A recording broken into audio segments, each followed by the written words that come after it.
times create weak people. Weak people create bad times. Bad times create strong people. Strong people create good times. My whole thing is leaders anticipate, losers react. If you can anticipate what's coming, you can really take advantage. If you wait till it hits you, you're in trouble. The biggest problem people have is they think they're not supposed to have any. Problems are the fuel for growth. It's like if you don't have any problems, you're either a liar or you might call them challenges. It feels better. I understand that. Anybody who doesn't have problems is either totally asleep at the wheel or they don't have much of any kind of a life. But then there's fulfillment. And fulfillment is living what you're made for. Is it a lack of confidence? No, it's a lack of mission. I like winning. I like being the best at what I do, so I'm not gonna settle for less than that. Why would I? Michael Jordan making 1,000 shots before you take a break. So you look at Jordan or you look at, LeBron or you look at anybody who's the best in the world at what they do and you go, aren't they lucky? But if you actually study them, you'll see they're doing things, they're practicing in private things that make them certain in public and they get rewarded for what they do in public. Yeah. And you gotta do the same. When you just know you're gonna mess up, it's not gonna be perfect, you're gonna forget that line that you really wanted to say, but just put all the energy on the audience, everything starts to change. If you stay ready, you don't have to get ready. It's a shift in your identity. Every single day, 6 days a week. What matters? A few subjects, your body, because your energy matters. That energy is low, everything I just said is worthless to you. Because when you're low energy, you don't use your full intelligence or ability. You need emotion.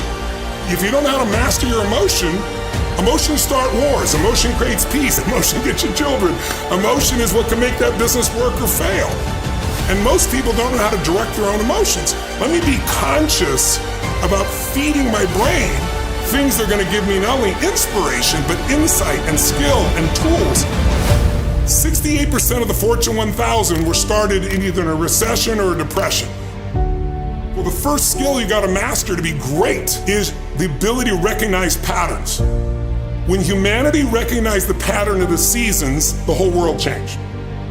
Because we went from hunter-gatherers trying to survive from place to place where we're exposed to everything, to wait a second, if we plant in the springtime, we protect in the summer, we reap in the fall, and then we hang on to some of that so we can live through the winter.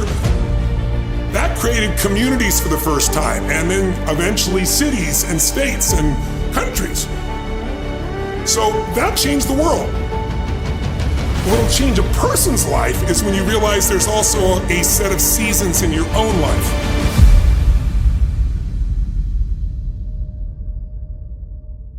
And so think of it this way, 0 to 21 is springtime.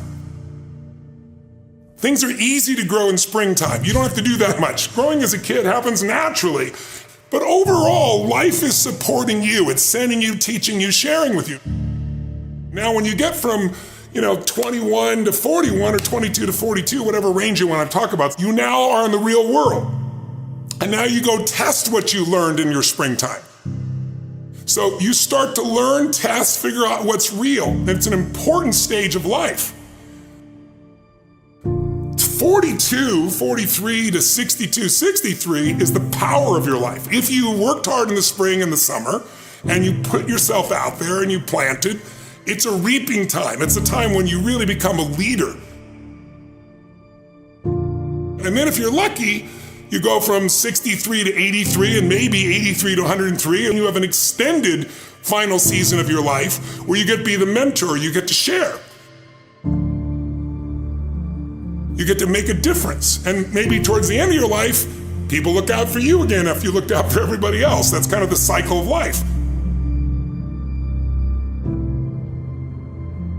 What if you're born in 1910? World War I ends, the world looks like it's a great place, new technology, cars, radio, and then what happens? An explosion of abundance, the roaring 20s, and so you're a kid, you're 14, 15 years old, and you're like, I can't wait to get a car, to go. But what happened when that person hit the next stage of life at 19, 20, 21 years old? As they came of age, it's 1929. And suddenly, people are jumping out of buildings, total depression, dust bowl, nobody's got jobs. It looks horrific, and it was horrific. But did they get a break? No, when they turned 29, it's 1939. It looked like the whole world was gonna end. Hitler was sweeping across Europe, bombing London. It literally looked like the world as we know it was over. This is what gives me great optimism for everyone watching here. Winter's not forever. No pandemic lives forever. Everything changes and everything ends. And the good news about winter is it's always followed by springtime. What follows the night? The daytime. What a cool way to set it up if you were God or the universe. The first thing I do every single morning is I go in freezing cold water. And when you jump in, it never feels good to go in, but getting out, you feel incredible. But I do it for a different reason. I do it to train my brain to say, when I say now, it means now. When I say go, we go. I don't stand there because it's cold and go maybe in a minute when I'm ready. But I always do it because I've trained my brain. This is how we work. And if you train your brain to do that every single day, then it'll do it on the more difficult and important things in life. But the essence of it is, I change my body radically, and I do 3 things to make sure that my brain is primed. And what I mean by primed is, most people think their thoughts are their thoughts, Lewis, and you and I know better. Most people just don't understand that you are being primed all the time, and unless you prime yourself, you're gonna be primed by the environment.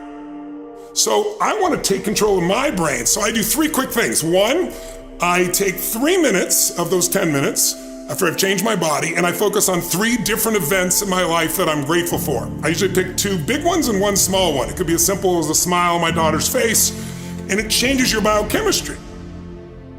Then real fast, I do this 3-minute process that's kind of like a blessing, and then 3 minutes, the last 3 minutes are called 3 to Thrive, where I focus on 3 things I want to accomplish, but instead of thinking I want to accomplish, I see, feel, and experience it as done. I feel grateful, I celebrate it, and it trains your brain. So in 10 minutes, I'm done. 3rd thing that I'll do, I immediately send a message or a text or an audio message to somebody as a sincere compliment. And I don't go, dude, great job, or wow, you're cool. I say, hey, listen, I saw you on Tuesday with those kids, and I saw you take that extra 20 minutes no one else did. And I just want you to know, I saw that, I thought that was incredible. So I'm always very specific so they know it's not just some positive thinking bullshit call, it's sincerely doing it. It makes me constantly look for the good in the people I work with. 4th thing I do is whatever I don't want to do, the most challenging part of the day. What's a story we all love? It's the comeback story. It's the comeback, it's the Rocky, it's that music where all of a sudden you step back up and you take control and rock.